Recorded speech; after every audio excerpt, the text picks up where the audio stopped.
Hi, everyone. Thanks for joining us for another one of our live Zoom calls today.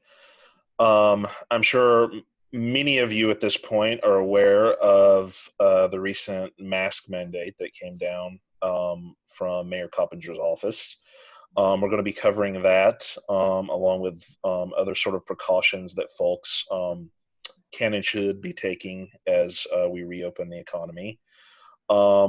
As always, we'll have the Q&A open from the start, so if you've got a question, feel free to type it in there. I'll be watching those as we go along here. Today, I am joined by two of our old favorites, Justin and Justin. Justin Grainert from the Chamber, and Justin Furrow with Chambliss, Bahner Stophel. If you've been watching these, you are familiar with both of these guys at this point. I am also joined by Mike Mallen, a environmental consultant, and all three of these guys are going to kind of walk us through what exactly is in the mandate itself, and they get a little bit more into broader precautions that people are taking as we go. Welcome, guys. Thank you, Jeremy. Thanks. Thank you for being here. Well, I'm not sure where here is, but I'm glad to be here. Cyberspace. Yeah, right. And I'll take the first crack at this. What I'd like to do is talk a little bit about how we got where we are vis-a-vis the mask mandate coming down by directive from the Hamilton County Mayor's office and the Chief Medical Officer or Chief Health Officer, and then go through in a fair amount of detail what the mask mandate, as we're calling it, directive number 1, what it actually entails and requires, because I know there's been a lot of commentary out there on it, but if you haven't sat down and actually read the text of the mask mandate, you might not be aware of what you're actually supposed to do. So in brief, when the governor declared the state of emergency, he was authorized to do certain things under the Emergency Management Act.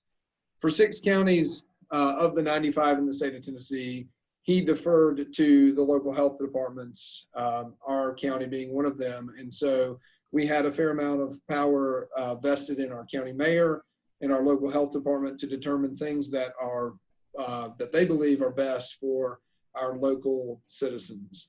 The governor came out, I believe, last week and issued another executive order among calls from many to issue an order requiring masks statewide. What the governor instead chose to do was to let all 95 counties, the 6 with health departments and the 89 that do not have locally run health departments, make their own decisions. He vested the authority in the county mayor, not to be confused with mayors of other cities or smaller municipalities. For example, in Hamilton County, we have a bunch of smaller municipalities as well as the city of Chattanooga. But what the governor did was vested authority in the county mayors to decide whether or not to require masks in their particular county. And that's what Mayor Coppinger did on Monday with the mask mandate via directive number 1 that goes into effect at the end of the week. In short, what the mask mandate requires is that all persons wear a mask or other face covering that covers the mouth and nose at all times when indoors in all public and private buildings and when outdoors, except under a list of exceptions that are in the mask mandate themselves, and I'll go through those one by one. First of all, children 12 years of age and under are not required to wear masks. That's a little different from CDC recommendations. CDC recommends face coverings for children over the age of 2. In Hamilton County, children 12 and under do not have to wear masks. Anyone with documented medical conditions that are adversely affected by facial coverings, such as asthma or COPD, are not required to wear masks. Anyone who is acutely short of breath or incapacitated, such that they would be unable to remove the mask on their own. Individuals who are deaf or hard of hearing, or the folks that care for them and communicate with them via lip reading or other methods that would be obscured by the face covering. Clear face coverings are urged under the mask mandate, as well as closed captioning or written communications where possible. Individuals with intellectual and developmental disabilities, mental health conditions, or other sensory sensitivities who may have challenges to wearing face coverings, persons in a house of worship, unless the house of worship requires a face covering, and the mask mandate urges houses of worship to encourage face coverings. Individuals who are outdoors, unless they cannot substantially maintain appropriate social distancing from people outside their household. So in other words, if you're outside and can maintain social distancing from individuals you don't live with, you're not required to wear a mask. If you cannot maintain social distancing, you must wear one even while outside. You don't have to wear one in an automobile when you're alone or with other household members. However, if you are transporting individuals who do not reside with, you would have to wear a mask even in your car. It applies to persons who are working, as long as they are working in situations where they can't maintain proper social distancing. So in other words, you would have to wear a mask at work unless you can maintain social distancing from your coworkers that do not reside outside of your household. That applies to office workers and others who are not working alone in a private office or in a cubicle or in some other area where individuals aren't expected to come and social distancing can't be maintained. You don't have to wear one while exercising, either alone or in a small group, again, as long as social distancing can be maintained. And when you're in a restaurant seated for purposes of dining in a business that provides food or drink for on-premises consumption. So in other words, you would have to wear the mask while waiting for your table, entering the restaurant, waiting for your table, and proceeding to your seat, but would not have to wear a mask while sitting down. The directive specifies that the face covering is preferred to be cloth. It should fit snugly and securely against the side of your face. Again, should cover your nose and mouth. It does not require surgical masks or N95 filters, and as a matter of fact says that they should be preserved for healthcare.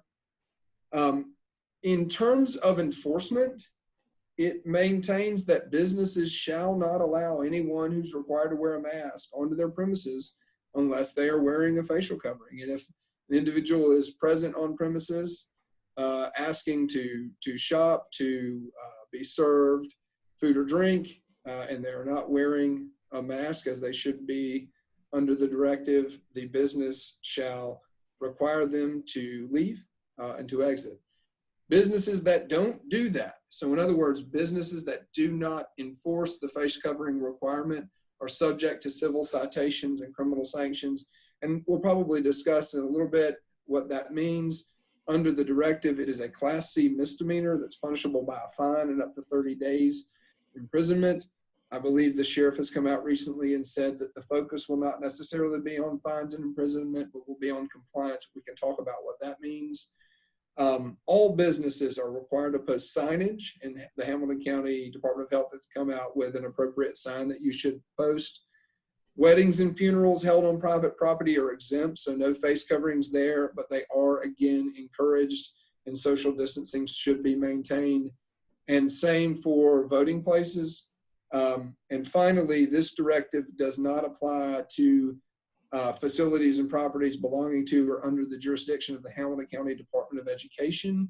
So in other words, the directive allows the Department of Education for school purposes, for purposes of returning to school in the fall, to make their own rules and policies regarding face coverings and social distancing.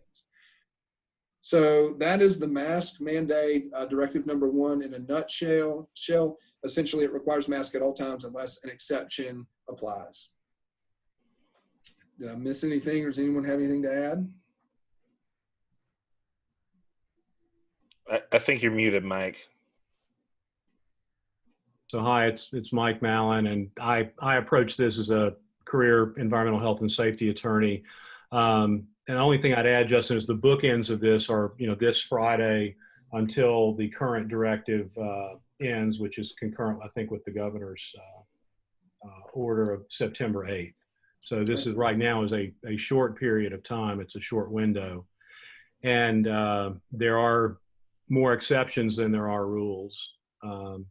And people need to keep in mind, if you're an employer, that there's this whole other concept of what your workplace safety obligations are vis-a-vis your work environment, and is the conversation going to come up from the OSHA side? Are you as an employer violating your general duty to keep your employees safe by allowing a customer to come in without a mask? So it gets a little serpentine pretty quickly in terms of county, state, and federal requirements and obligations. Okay. Well, I know I have a few questions already just based on some of the language in there. Justin, you mentioned,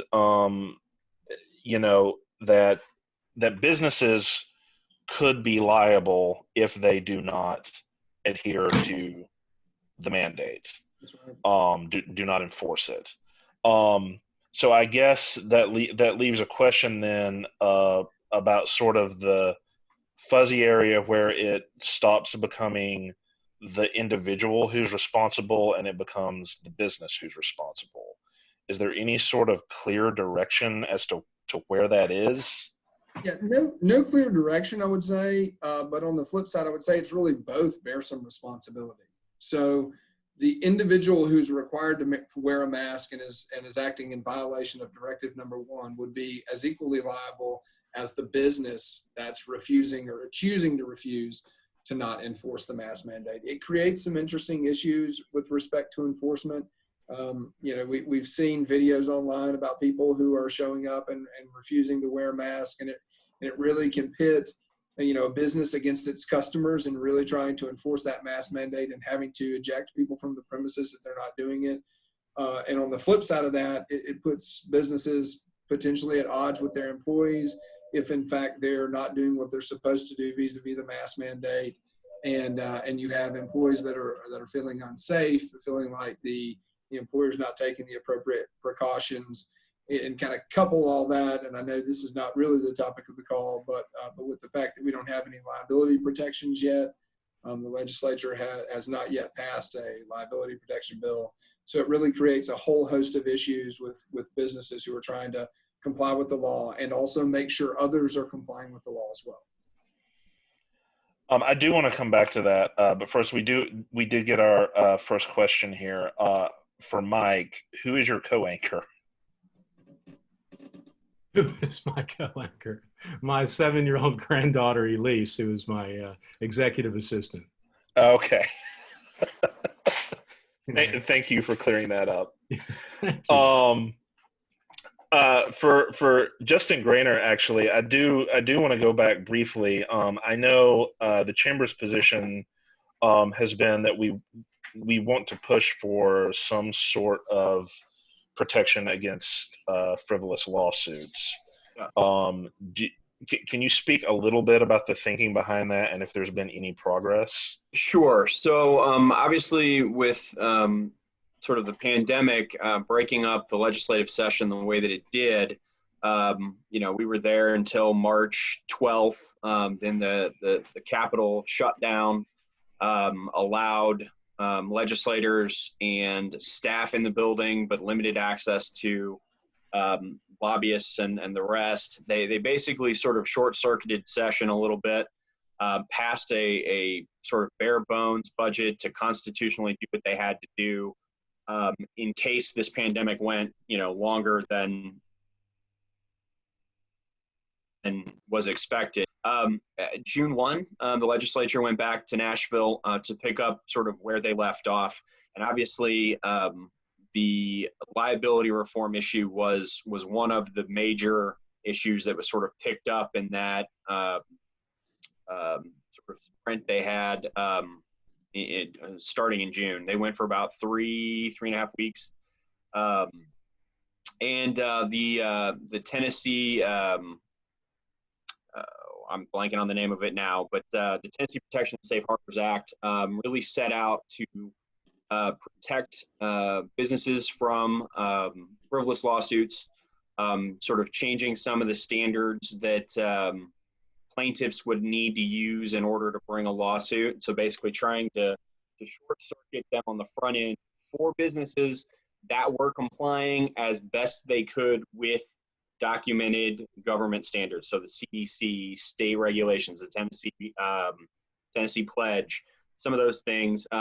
So basically, they wouldn't have to deal with lawsuits on the front end. That came down to the wire. The Senate passed it fairly handily, actually.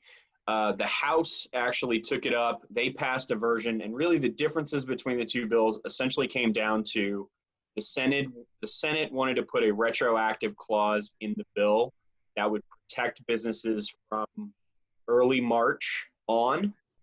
And there was some constitutional concerns on the House side due to the state constitution not allowing this retroactive ability on a piece of legislation. Ultimately, the bill got more yes votes than no votes in the Senate or in the House, but did not get a constitutional mandate. And then once the House and the Senate passed the budget, they went sine-die. Where it stands now, obviously, the chamber, the Chattanooga chamber, the state chamber, chambers from around the state, as well as several of the associations representing business, have been inquiring and encouraging Governor Lee to call a special session to bring the legislature back to resolve the issue, most specifically towards the business liability piece.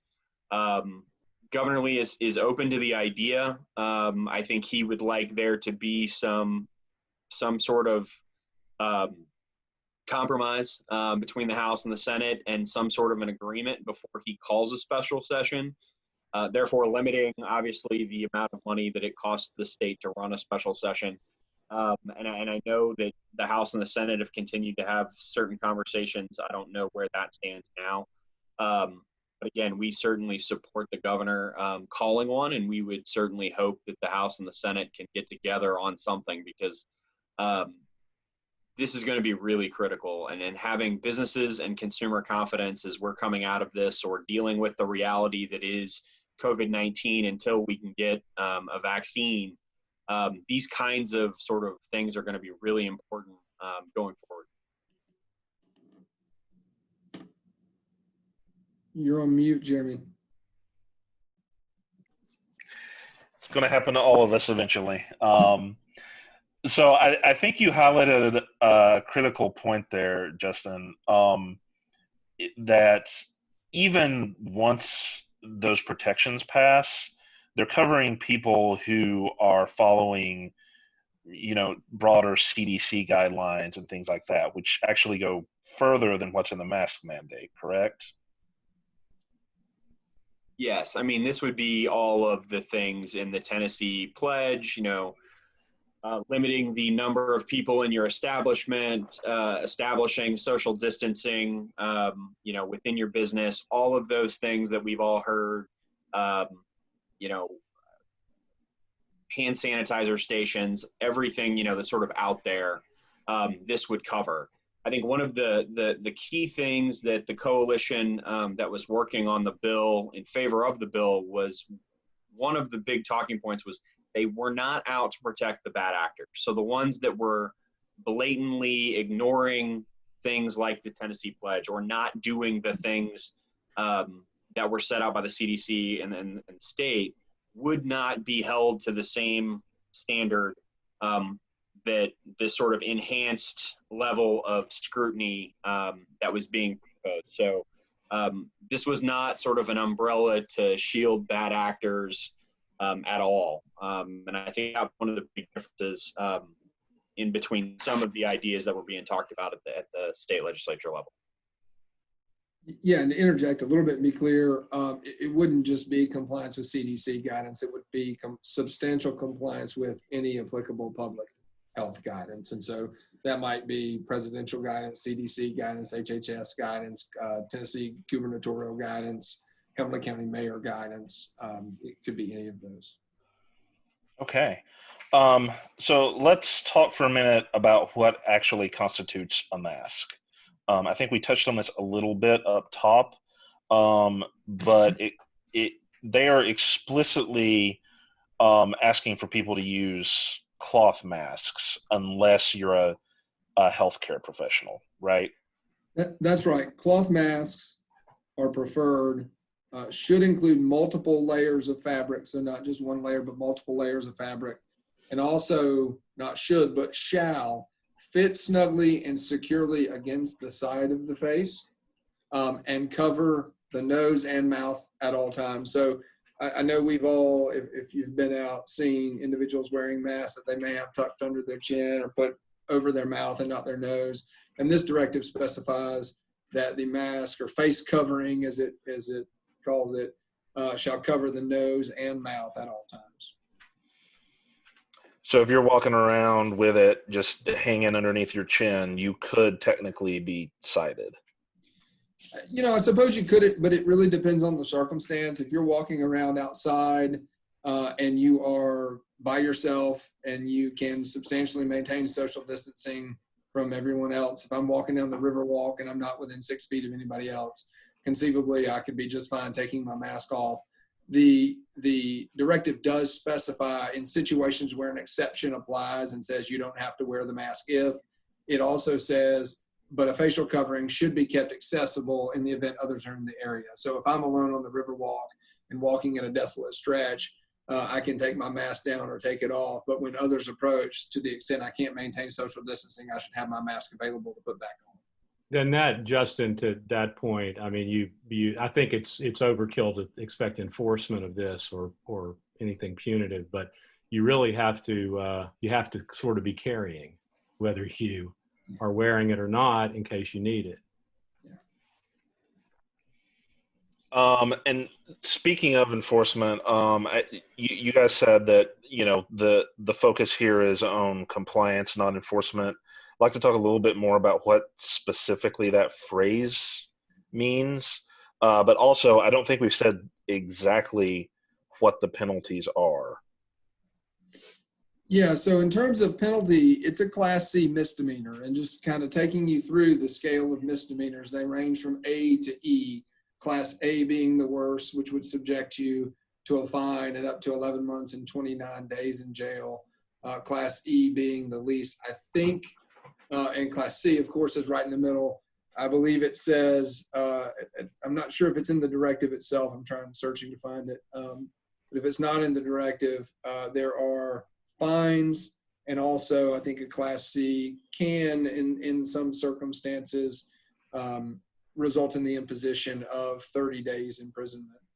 I don't reasonably believe that's the goal of the directive, is to put people in jail for 30 days for not wearing a mask, which I think is why the sheriff has come out and said that the focus will be on compliance rather than penalties.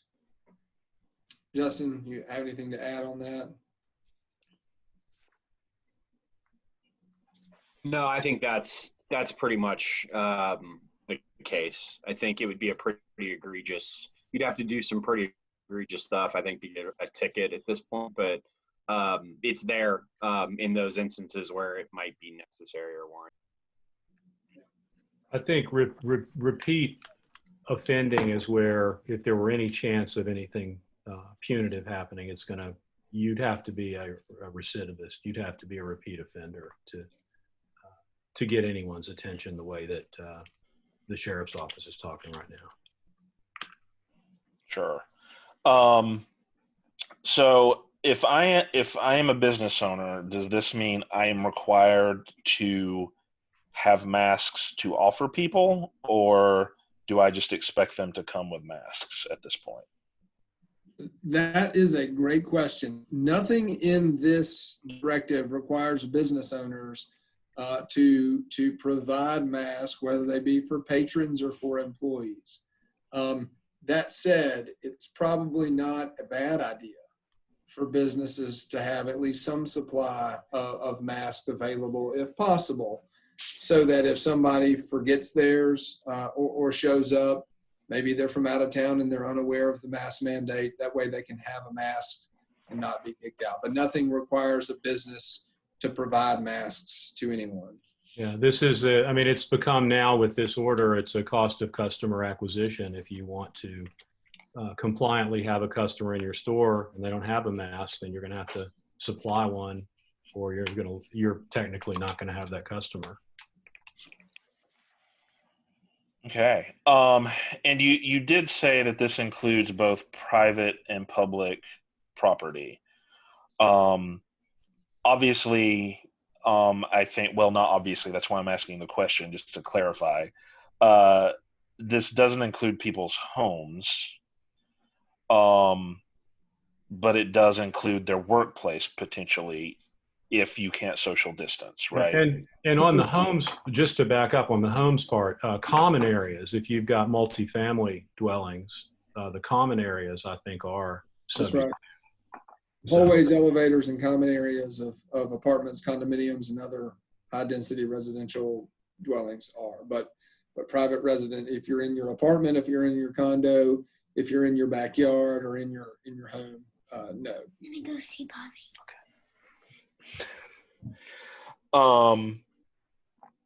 Okay. So I'd like to sort of expand the discussion a little bit at this point. As you said, there aren't broad protections as of now, and we don't know whether or not it will be retroactive once there are. So, what sorts of things should people be keeping in mind as they look at reopening if they're worried about, potentially being liable for something? That's a great question. We could talk for the next hour on that, and it really depends on whether you're looking at it from a patron. Think a diner or a retail establishment. If you're talking about customers who are coming in and the public is frequenting your place, there are scenarios and situations that you want to work through and think about there. If you're a private employer, then maybe the public doesn't come to your facility, but you have employees there. There's a whole different set of thoughts and actions and analyses you want to go through there. Really, what you're trying to do, whether you're a retail company, a private employer, a manufacturer, you're trying to take the applicable governmental guidance that's available and look at it and figure out how it best applies to your business, to your patrons, to your workplace, and how you can create the safest place possible. And the reason these are all guidelines rather than rules or mandates, other than, of course, the mask. But the reason the CDC and OSHA and the Tennessee Pledge are guidelines and not mandates is there's no one-size-fits-all solution. My workplace and your workplace and the manufacturing facility and the clothing store and the grocery store are all different facilities. And so it's really, as I'm sure Mike would echo, a function of looking at your environment, analyzing the potential for hazards, and figuring out how best to ameliorate the effects of those hazards. And so, are you a high density place that needs to reduce, that you need to take tables out of the break room? Are you a small clothing store that needs to make sure you limit capacity to 5 people? Are you a large department store that needs to make sure you have one-way aisles? Sanitizing stations. It's really just analyzing your environment and figuring out how best to keep the people that are going to interact with that, whether they be your own employees, customers, or both, safe. And discretion is the word that keeps coming up when you look at in any enforcement policy, as Justin said, because workplaces are so different the way they show up. So I don't think anyone's out to get anyone. I think this is just another nudge to try to get people to do something that is proactive and preventative. So use some common sense, basically. I do want to reiterate for folks, we're not dispensing legal advice here. We always recommend you consult a lawyer who takes you on as a client for that. We did have one question come through, which might fall under that category. Yeah, it does. Okay, so in other words, our recommendation, if you have specific questions about specific situations that might cause liability, contact a lawyer and get an opinion that way. But I'll tell you, Jeremy, I'll give a generic answer to it. So the question is, what is the liability to a company if they allow employees to ignore the mask rule and COVID breaks out to one or more employees? I'm going to give you kind of three scenarios. One, If the employees are not able to maintain social distancing in their workplace, you violated directive number 1, the mask mandate. So you're potentially liable there. 2, you have a potential workers' compensation situation on your hands. Typically in the state of Tennessee, for employees that are injured on the job injuries, think arising out of and occurring in the course and scope of employment, that's covered under a policy of workers' compensation insurance. And so that would be, or could be, a compensable injury. There's a very real live question whether COVID in the state of Tennessee can be a compensable injury, because it would be hard in most circumstances to trace back an exposure to a potential business. So unless you have someone that's been a recluse and hasn't gone anywhere except for the workplace, it might be hard for that person to be able to prove that that exposure occurred at work and resulted in COVID. If it falls outside of workers' comp, then you have a potential negligence lawsuit on your hands by the employee, or potentially by anyone the employee has infected. And then if you are not maintaining a safe workplace, you have the potential for an enforcement action by the Tennessee Occupational Safety and Health Administration for violating workplace safety and health rules. I think Mike mentioned earlier, or maybe it was in our pre-call discussions, there are guidelines that OSHA has put out, but there's also a general duty clause. Employers in the state of Tennessee and really everywhere that's covered by OSHA or a state jurisdiction have a general duty to maintain a workplace that's free from workplace hazards. And so you can have a potential OSHA enforcement actions on your hands. So it's, as Jeremy alluded to the person who asked the question, it's a multifaceted answer, and it really is going to depend on a lot of circumstances. You'd be well advised to consult with your counsel or with somebody from Chambliss, Bahner, and Stophel. Shameless plug, but you'd be well advised to consult with somebody about how you'd really play that decision tree out in your specific workplace. Mike, do you have anything to add? Yeah, I mean, there's actually, OSHA put up a few weeks ago a queue of COVID-19 frequently asked questions. And I think, just to echo what you said and just sort of distill it down, there's a Q&A piece. Are employers required to provide cloth face coverings to workers? And what the answer says is that cloth face coverings are not considered personal protective equipment. However, there is a general duty clause, and control measures to adhere to general duty and keep your workplace free from recognized hazards include engineering control measures and social distancing and PPE and administrative controls. So it says employers may choose to ensure that cloth face coverings are worn as a feasible means of abatement in a control plan designed to address hazards from COVID. So it's is it required as PPE? No, but it very well may be required as under the general duty clause. And if you fail to do that, then I think that is at least a form of, as Justin said a minute ago, of you get into this body of negligence theories, and I think that shows up as potentially being negligent. Okay. One thing I do want to make sure we hit on before we get out of here is, this is all, we've been talking about this, from a legal standpoint largely. But it's important to remember, these things are happening because we are still in the middle of a pandemic. And I feel like it's easy for people to forget that sometimes if they don't personally know someone who's gotten sick. But there are real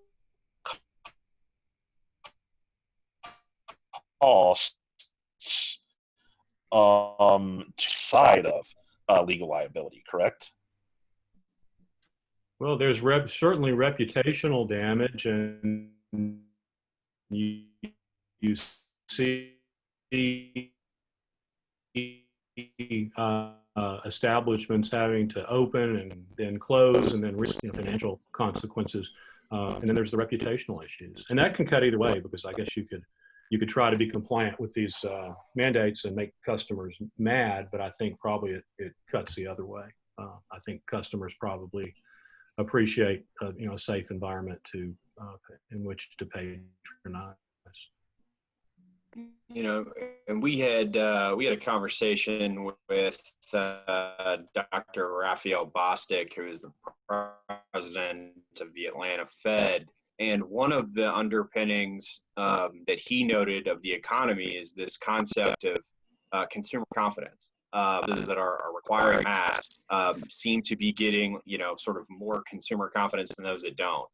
So while, yes, there's, the mandate and the legal side of it, but there's also that public sort of perception of safety as we're all trying to sort of wade the water of COVID-19, sort of the reality until we get a vaccine. So that is one thing that I think from a perception side is also really important to keep in mind as well. And to that point, I've advised some people in the hospitality industry.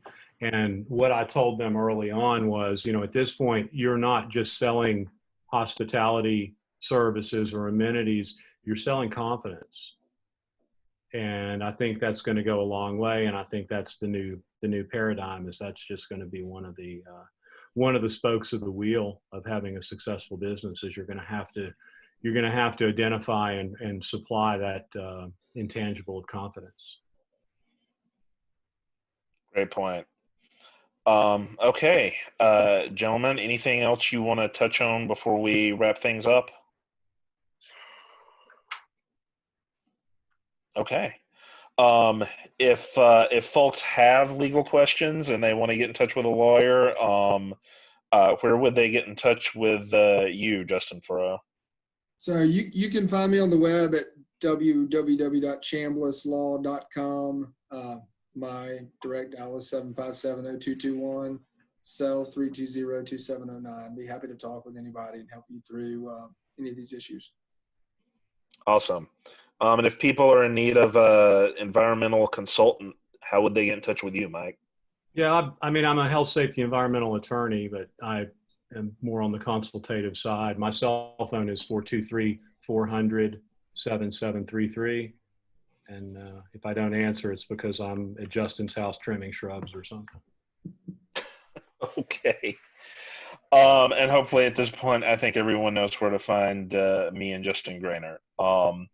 As always, we'll post this for folks who weren't able to view live. And if you have further questions, I encourage you to reach out to one of us or post them in the comments. We try to watch and see as those come through. Hopefully this has helped illuminate what can be a fairly confusing situation for folks. I appreciate it, guys. This was really good information. Thanks, everyone, for your time. Thank you for being here.